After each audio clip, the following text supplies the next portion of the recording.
Police and military members of Reddit, what is something you realized about society as a result of your service that you didn't notice before?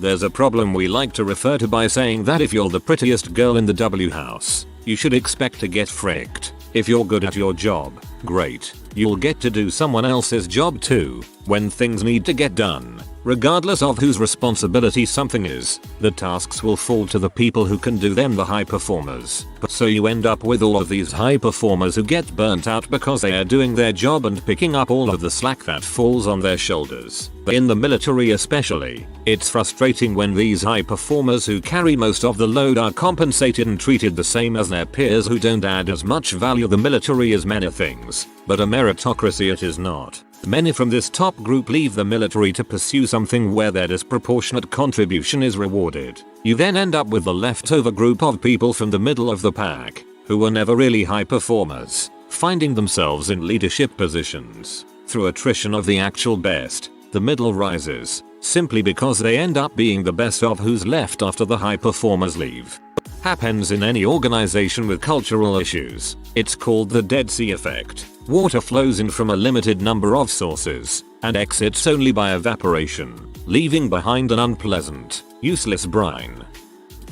Bad English text. A lot of people told to me join an army and you will be a real man, a better person, but when I joined in the Brazilian army I noticed that the bad guys still bad guys and the good guys still good guys. Is not the society or the environment that change a person. Is the individual will to be a good person that change you. And a lot of people just put their responsibility to be better and better and better and better and better and better and better and better and better and better and better and better and better and better and Being on deployment overseas made me appreciate signs and announcements in English. Being in Dubai or India and not getting lost because of the English signage is something one wouldn't think important until they are lost and need to make it back to ship on time. So now when someone complains about seeing signs in Spanish or French in America, I'm more prone to calling them out on their balls.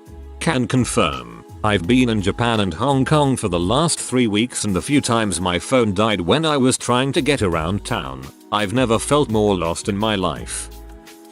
The only sign of being a good person is being a good person. People like to say, oh, that person has X trait, he is a good person. None of those traits pan out. Religion, education, money, status, race, politics, electability, sexuality. I met plenty of straight up buttholes in every iteration of every category there is. Nearly every iteration of every category also had strongly good people in it. There was virtually no correlation.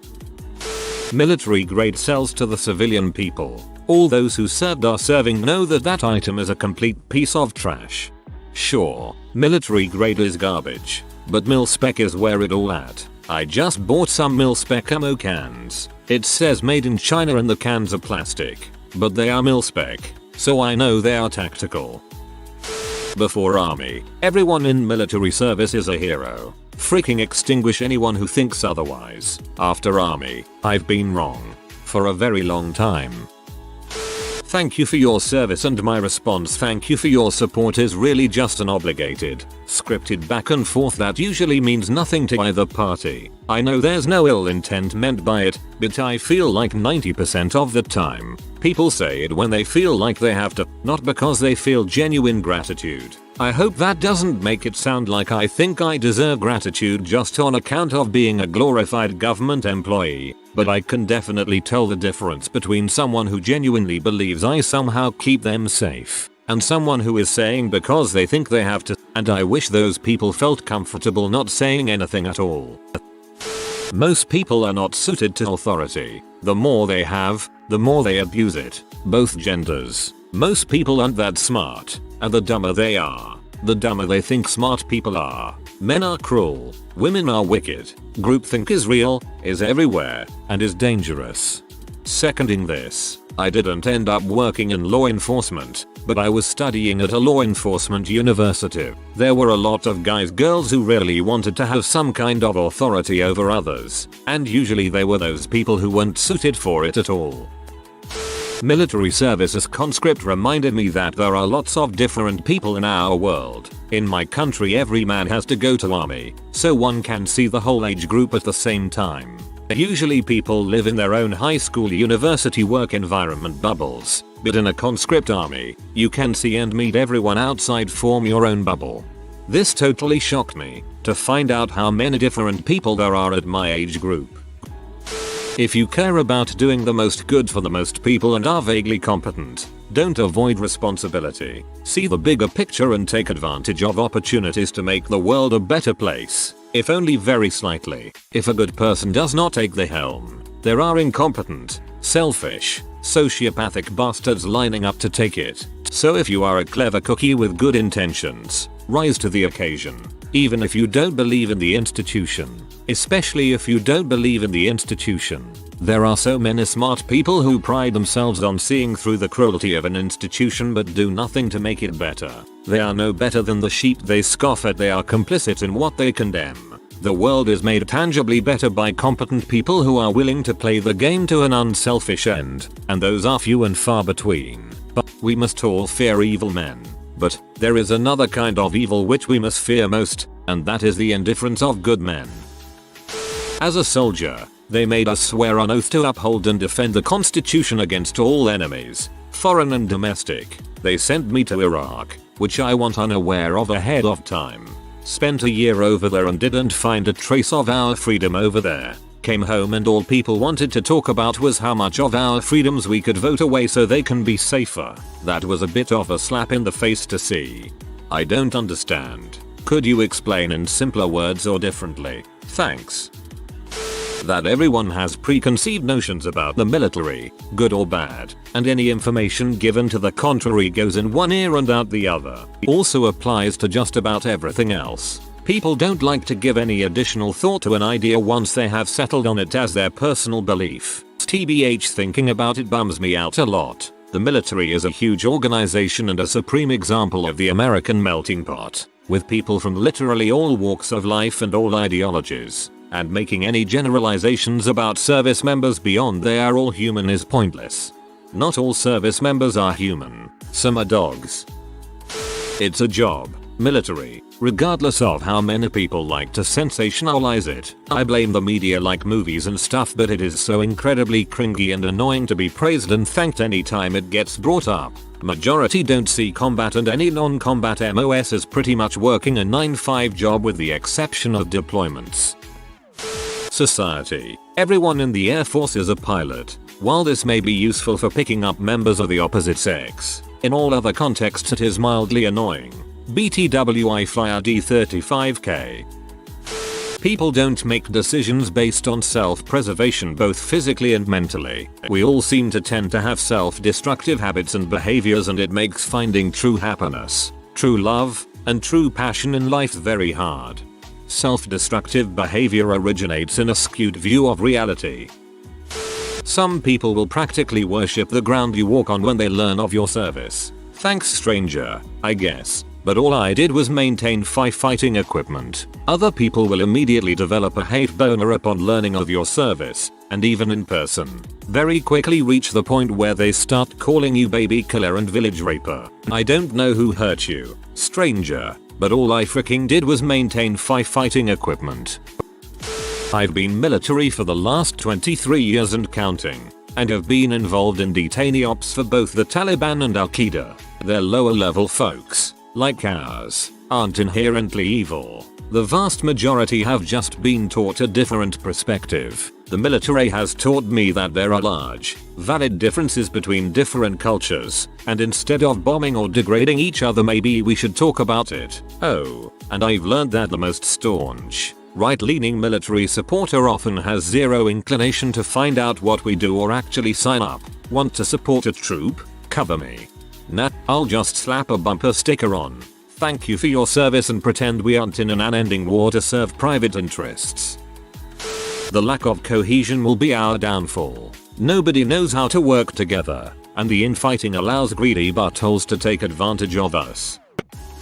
There are a lot of fricked up people, in general, but there are a lot of fricked up people who enlist. It seemed for every normal hey, I want to have some adventure and earn a little college money, you had 3 guys for whom it was either enlist or work the worst, lowest skill job imaginable. The sheer number of guys I met at RTC who not only spoke of rape as if it were no big deal but who spoke in a way that made me wonder if they had already committed a rape or were actively planning one was staggering. When I made E4 and got assigned to do barracks inspections, the number of weird things I saw people doing with their mostly private space was appalling. The one dude kept a jar full of pee and fingernail clippings in his fridge. We'd ding him. He would freaking go off about how this was his religious practice and we had no right to ding him. He'd escalate the issue and be told he needed to throw away his pee jar. This went on for a month. Weekly inspections, at least. He ended up getting busted for CP. My roommate in a school was making fake CAC cards and selling them to God knows who. Made a lot of cash in just a few weeks. Go figure. You know what he spent it on? Pee. The guy bought a laptop and just filled it with pee. Bragged about how much he spent on pee every month. I didn't have a great childhood. My family was on food stamps at various times throughout. I thought I was fricked up. Then you get out there and realize how fricked up some other people are and it sort of puts it into perspective. Of course, then you realize how many people like that are out there. How many of them are wearing uniforms and appearing respectable. When I was a kid we were always taught to treat police, firefighters, military or virtually anyone in a uniform as a safe person. When I became a parent I didn't feel comfortable giving that same advice with such a blanket authority, especially to my daughter. The news media have no dang clue what they're talking about. Seeing the classified side of the news really provides a lot of context into the foreign policy decisions made, and always makes me laugh when either left or right news try to paint what supposedly happened. Absolutely true. It was crazy how often I didn't recognize a story about an operation I had been involved with because it was so inaccurate. Also, watching outright lies being recorded by new people was wild. Got the reporter in full kit hiding behind something and the cameraman is in jeans t-shirt smoking a cigarette while filming.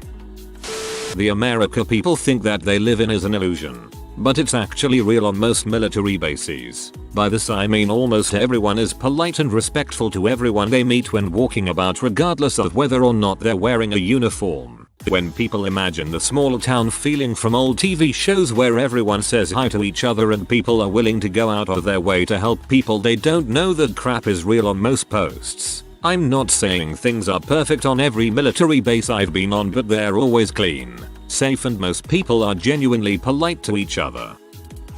I just retired after 27 years in the Air Force, and people back home still say how was the army. PTSD is real and freaking sucks, and society thinks every vet with PTSD is gonna lose their crap and talk back to the voices and be uncontrollably violent to everyone. When I park in a veteran's parking spot, some grocery stores, etc. have a parking space dedicated to veterans, and somebody says I can't park there because I'm not the veteran. My husband is. I'm single, female, and a veteran. Same goes for parking in a disabled parking spot, and some genius comments I look fine and should be more respectful of disabled persons. All because I don't look disabled. The parking placard is obviously my veteran husband's. Sarcasm. So, basically, I learned that some of society thinks it's all just one big army. Military service is for men.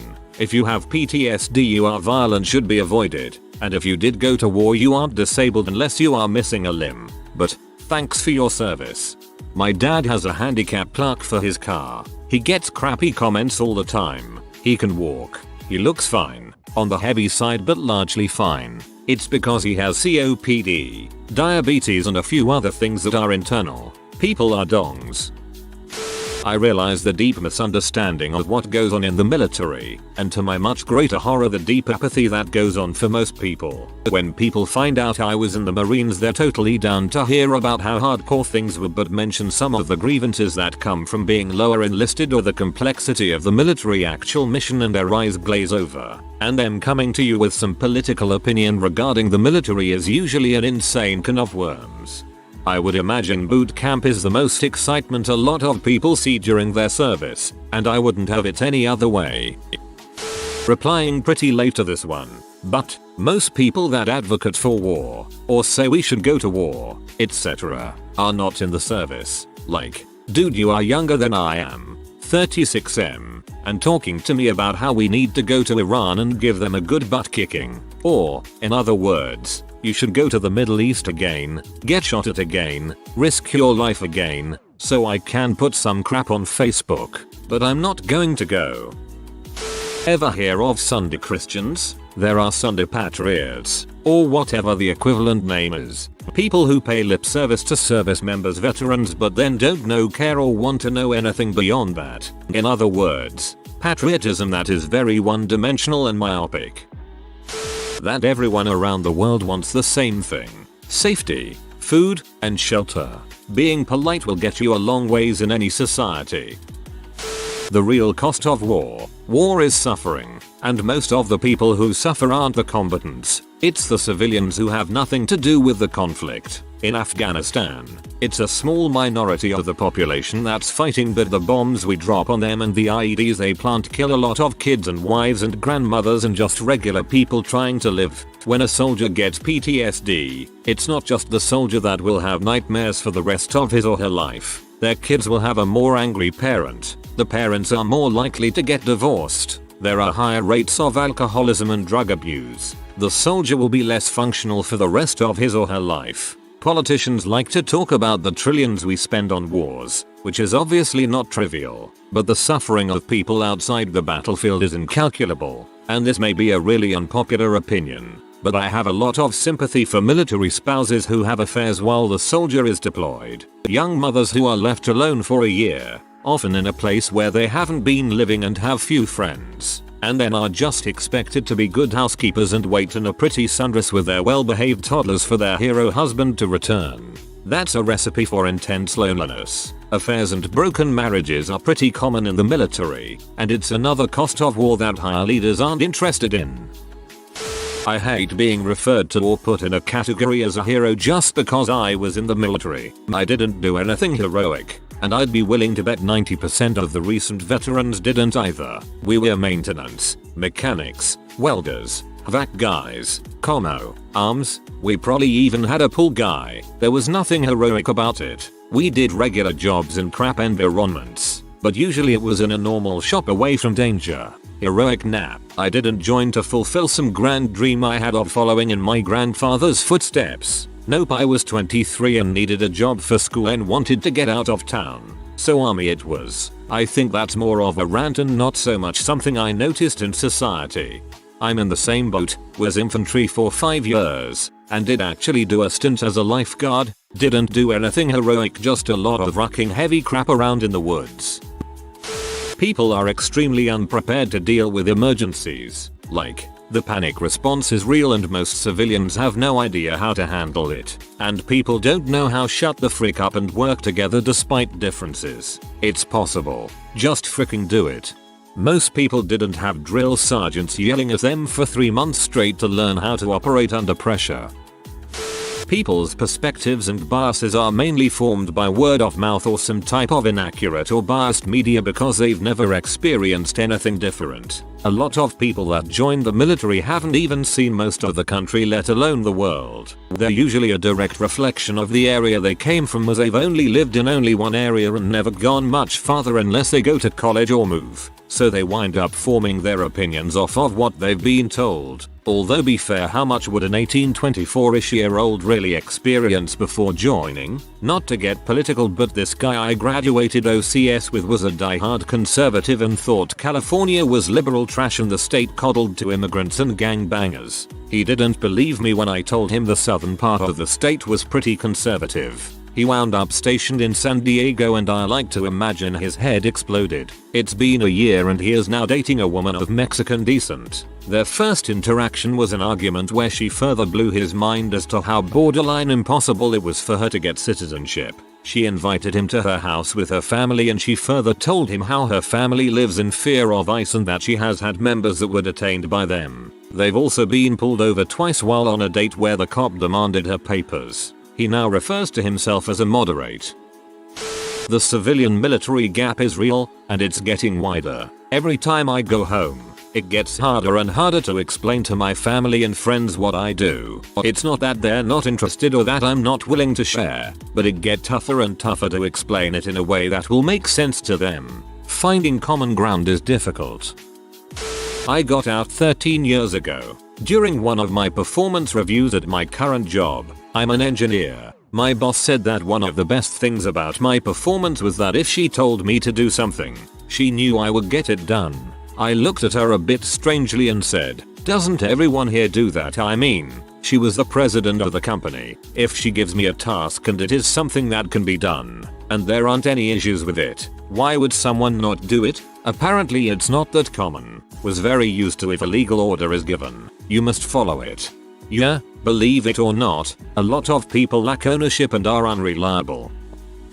Over a decade of service, I became less conservative and more socialist. The military provides so many social programs available to all of its members. Food, clothing, housing, medical care, education, physical security. It became obvious to me that these things were responsible for the great and friendly attitudes of people on military installations. Our society needs more social programs. People are less likely to respect others, and consequently more likely to commit crimes that harm others when they lack the basic things they need for survival. We need to create communities where all people have their basic needs provided.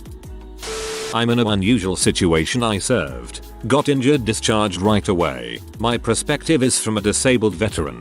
People keep telling me that veterans have healthcare, yet if I break a leg here in the US I have to pay out the butt for it, unless I drive 45 minutes away at my own expense. That is not healthcare, that is health business. Yet I keep hearing and reading stories of us citizens paying less than $50 in a foreign country for the same injury. I'm also surrounded by veterans walking with show boxes, tackle box, or even a grocery bag filled with prescription drugs for all their problems. Yet the doctors never talk about what they eat or how they go about their day. When I get a civilian doctor's advice, it is always overshadowed by a financial reason on why it is not medically necessary. How is that no in violation of HIPAA laws? I'm not sure if this was the response you were looking for, but the US society perspective of healthcare is fundamentally backwards. Taking care of disabled vets is socialism. How common it is to lack situational awareness. It's incredible to see how many people are totally oblivious to how vulnerable they are. Easy prey in the eyes of a predator. I wish people were only oblivious to possible predators. You can blame that on the conditioning of perpetual safety, but there are far too many oblivious to just literally everything and everyone around them. There's no excuse. My boyfriend is scrawny and doesn't look tough at all. Sometimes people don't believe he's a police officer. On our third date we went to a bar that had a 10% off for first responders or military, and he showed them his badge and they said he was lying. Proceed to call the police for it because they thought he was impersonating a cop. His co-worker's friend who works at the same precinct came. Bartender looked so embarrassed. People aren't actually patriotic. The majority of them just use the military to strengthen the point they are trying to make. I'm a veteran, and when everyone was up in arms about the kneeling for the flag, I said most military members aren't offended. It's why we joined. To protect the basic rights of Americans. So many people told me to stfu, which was more disrespectful. There wouldn't be so many homeless veterans if people actually cared. Hard times don't make you stronger, they just reveal who you really are. I've spent many hours under the sun working beyond the discomfort that I would normally endure, simply to how ashamed I was of seeing those who are physically weaker than me still working hard, while those who don't have it rough do all that is possible to escape their responsibilities, and in turn putting more stress on those who are genuinely struggling. There are saints and sinners in all of us, and a single drop of sweat can show a person's true nature.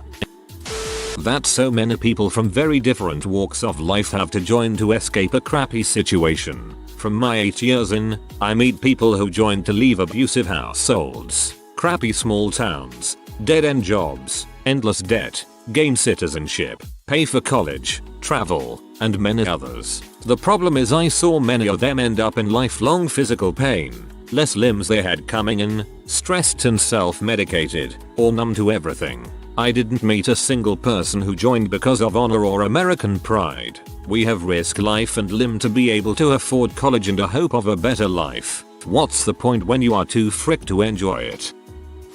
That everyone is different, and I was the only one that thought everything must be in order and everyone must jump when told to. It made things difficult. The public may be grateful for military service, but they in no way value it. Companies treat hiring veterans like some sort of charity initiative rather than valuing the very real skills members of the military bring. Civilian life generally lacks the feedback that military life has. In the military, if you frick up you hear about it pretty much instantly, and doubly so if it affects those around you. I sometimes see people behave in ways that would earn them an instant blanket party if they did it while wearing a uniform.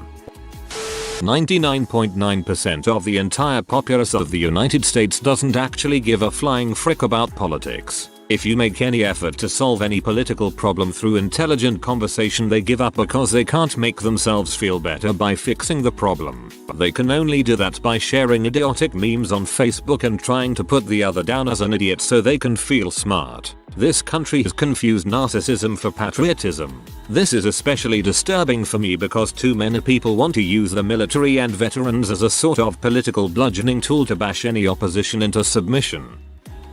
In moments of danger, chaos, and complete despair, you can see good people turn to cowards and bad people turn into heroes. It may be brief, and you may never see that side again, but in those moments circumstance can truly shape an individual. Charisma is mistaken by the majority of people as trustworthiness, but in fact, the majority of charismatic people I know bank on that charm and are actually total pieces of crap. They rise to the top of their professions or go into politics or just generally take advantage of others, all the while being extremely well liked. Moral of the story: be wary of those who always tell you what you want to hear, and a bit more respectful of those with the guts to tell you what you don't. My city is 57% white and 37% black, and 90% of the calls the cops get are black people calling on other black people. It's never talked about and I've never heard anyone else mention it. If you are new to the channel, you can subscribe. I publish new videos every day. Until then, check another video.